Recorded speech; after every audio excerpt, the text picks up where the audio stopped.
Olá, começa mais um programa da TV do Complexo da Faculdade de Medicina de Ribeirão Preto, da FAEPA e do Hospital das Clínicas. O tema de hoje é doação de órgãos. Esta semana acontece em todo o país uma campanha nacional para lembrar a importância da doação de órgãos. Por isso, eu convidei para participar do programa a Margarida Momente Chiaretti, que é enfermeira da Organização de Procura de Órgãos ligada ao Hospital das Clínicas na região de Ribeirão Preto. Margarida, tudo bem? Tudo bem, bom dia, obrigada pela oportunidade. Margarida, nossa semana nós vamos ter aqui a semana, em todo o país, né? A semana da campanha nacional de doação de órgãos. O que é que vai acontecer nesta semana?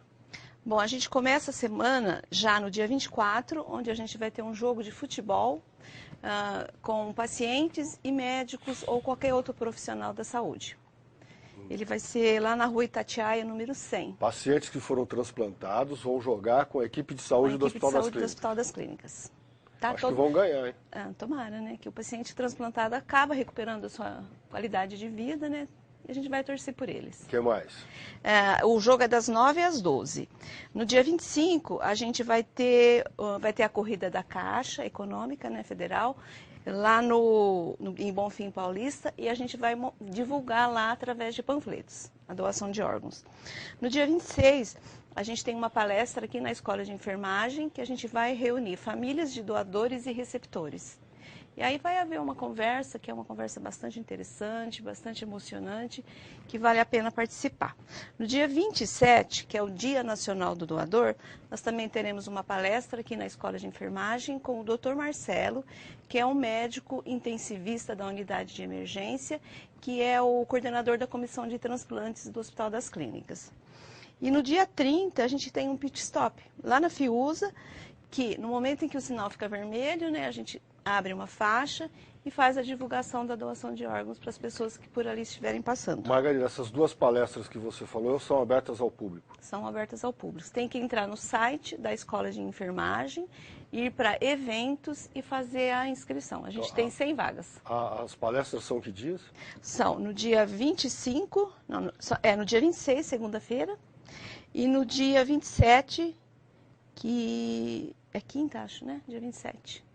Bom, 26, são dia 26, não, dia 26, que é segunda, e dia 27, que é terça. Ok, bom. Esse momento em que a campanha começa, ela começa até talvez para reforçar números do passado, porque houve uma redução no número de doações este ano em relação ao ano passado. Como é que vocês estão trabalhando para recuperar esse número? Isso, realmente houve uma redução. A gente está tentando, a gente percebe aqui em Ribeirão Preto, o número se manteve. Até o dia de hoje, nós tivemos, no ano passado, 15 doadores. Esse ano a gente teve 16. Então a gente está conseguindo manter o mesmo número. Mas na região, a gente vê uma deficiência assim, bastante importante. Então o que a gente tem tentado é ir para essas regiões, falar com as equipes de transplante que tem, cada hospital tem uma comissão, para ver aonde que está essa dificuldade. E tentar, junto com a Central Estadual de Transplantes, tentar resolver esses problemas. E onde você acha que está essa dificuldade? Eu acho que a dificuldade está na própria equipe hospitalar, que muda constantemente. Então, quando você capacita uma equipe, ela se desfaz e entram profissionais novos. E a gente percebeu também que toda essa crise que está acontecendo no país acabou tendo um reflexo na doação. Os hospitais, as Santa Casas, a gente, pelo menos a alegação é que as verbas, né, têm chegado com mais dificuldade. Logo, a manutenção desses possíveis doadores também é mais lenta, o diagnóstico é mais lento.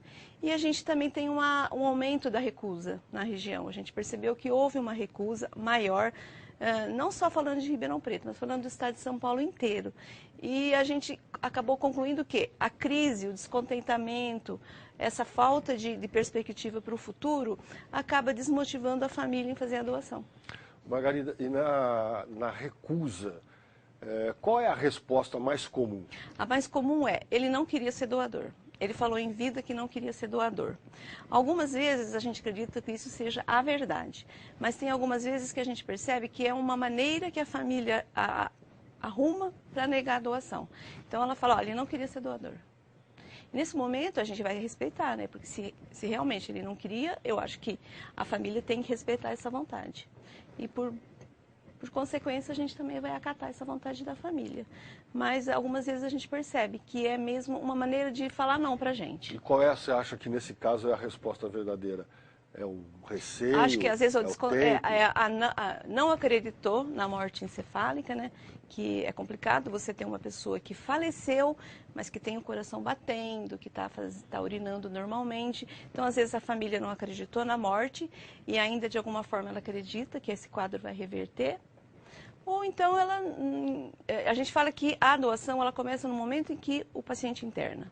Às vezes, no momento da internação, não foi bem acolhido, pediu informações para a equipe médica e não teve. Então, ela está descontente. A família descontente com o atendimento. Descontente com o atendimento. No momento que conclui o diagnóstico, a gente leva para uma salinha, coloca todo mundo sentado, põe todo mundo ali, tudo certinho para poder falar sobre a doação. Então, nesse momento, ela também não quer esse acolhimento, né? Ela queria esse acolhimento desde o momento que ela chegou. Então, por isso que é importante, a gente vê isso na unidade de emergência. O índice negativo é muito baixo, porque lá a gente tem uma estrutura boa, tem um serviço social que atua, tem a psicologia que atua. O médico fala com a família todos os dias, e ela tem uma referência dentro do hospital. Então, quando termina o diagnóstico, a família acredita na morte, e aí é muito mais fácil acontecer a doação. Margarida, quem pode ser doador? Todo mundo que tem saúde e que evoluir para uma morte encefálica, ele pode ser doador.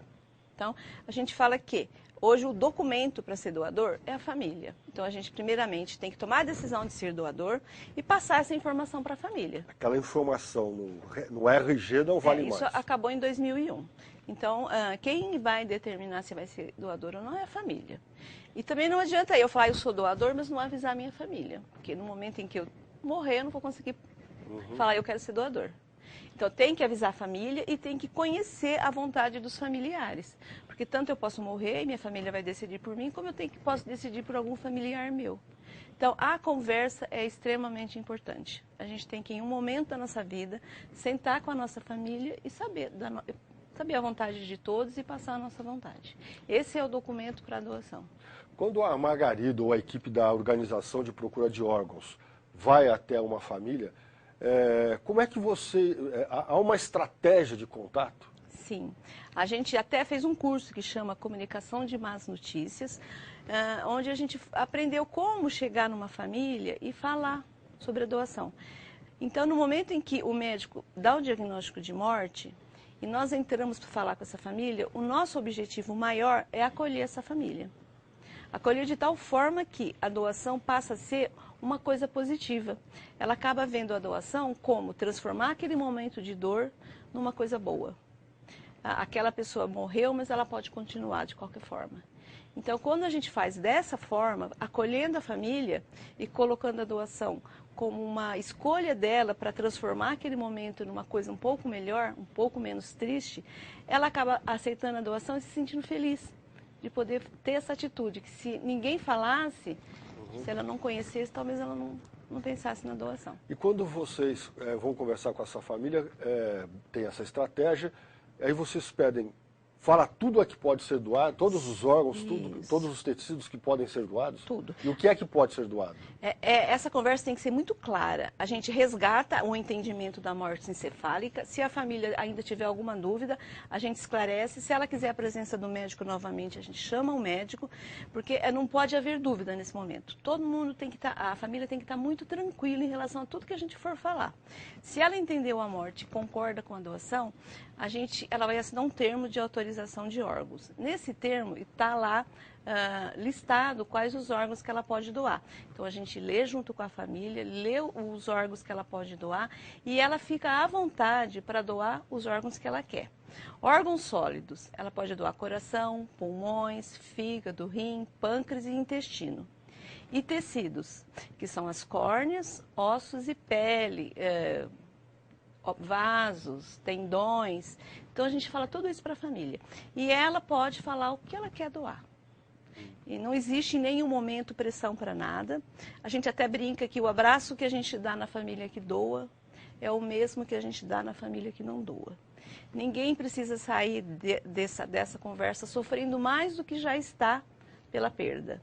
Porque se você chegar ali colocando toda essa falta de órgão, toda essa carência em cima daquela família, e ela não estiver disposta a doar, ela vai sair sofrendo pela morte e sofrendo por não ter ajudado pessoas que precisavam de um órgão. Então, Margarida, tudo tem que ser muito claro. Pela sua experiência, a doação não se dá por falta de informação, de cultura, porque o índice, por exemplo, se a gente pegar na Espanha, o índice de doação é de 35% para cada 100 comunicados. Aqui no Brasil está em torno de 14%. A organização em que você trabalha tem níveis melhores. Nós temos um pouco melhor, mas ainda é muito deficiente quando a gente pensa da Espanha, né? Que é 35 por cada 1 milhão de população ao ano. E a gente sabe que esse índice não está só ligado à bondade, né? O espanhol não é mais bondoso que o brasileiro, mas sim à informação. Lá na Espanha, a criança, desde o primário, ela é orientada sobre morte encefálica, sobre doação de órgãos. Então, quando acontece a morte encefálica em uma família, já está muito claro que é possível doar. A família toma a iniciativa de falar sobre doação. E aqui a gente precisa primeiro deixar a família tranquila em relação à morte, que já é uma batalha muito grande, entender a morte encefálica. Depois, no segundo momento, conseguir a doação.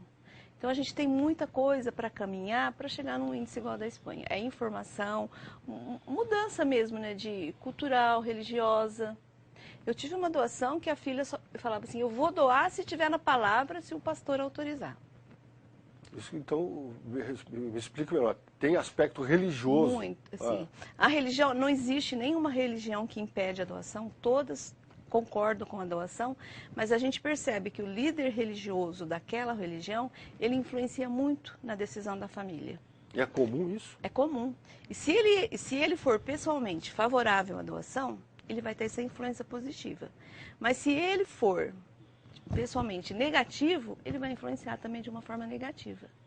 E essa família, a filha falava a todo momento, se eu preciso ver na Bíblia, né? Se o meu pastor autorizar, eu dou. Aí a gente tem que respeitar, né, essa crença, a gente pediu para ela conversar com o pastor, para ela ficar tranquila, para ela ter essa conversa. Aí ela voltou muito feliz porque o pastor falou que era para doar. Aí houve a doação. Então a gente percebe que essa influência é muito forte. Então a gente precisa fazer um trabalho nas igrejas. Acho que isso também é importante.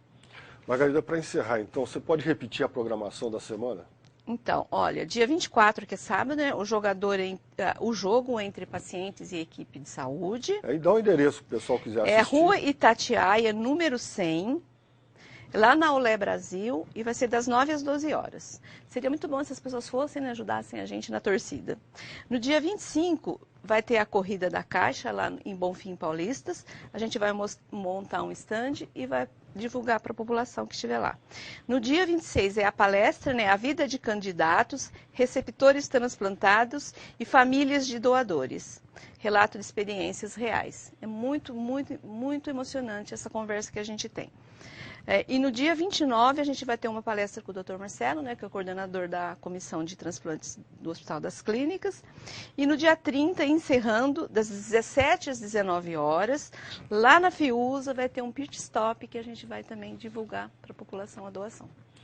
Bom, lembrando que a organização de procura de órgãos faz palestras também, né? Faz, a gente tem clubes, escolas. Várias escolas. Essa semana a gente passou um dia em Ituverava, a gente foi em escola, em jornais, na Santa Casa. Depois de amanhã a gente vai para Araraquara, que sexta-feira eu vou fazer uma palestra na Barão de Mauá. Então a gente tem vários eventos. Essa campanha ela é intensificada agora em setembro, mas ela acontece o ano inteiro. Sempre que alguém se interessar por alguma palestra, a gente tem disponibilidade 24 horas. A gente está fazendo uma capacitação na Santa Casa, vai começar uma no São Francisco e já existe uma proposta para o Santa Lídia. Ok. Margarida, obrigado e boa semana de trabalho. Obrigada, gente. Contamos com vocês. Muito obrigada. O programa da TV do Complexo de Saúde da Faculdade de Medicina de Ribeirão Preto, do Hospital das Clínicas e da FAEPA fica por aqui. Muito obrigado pela sua atenção. Até o próximo programa.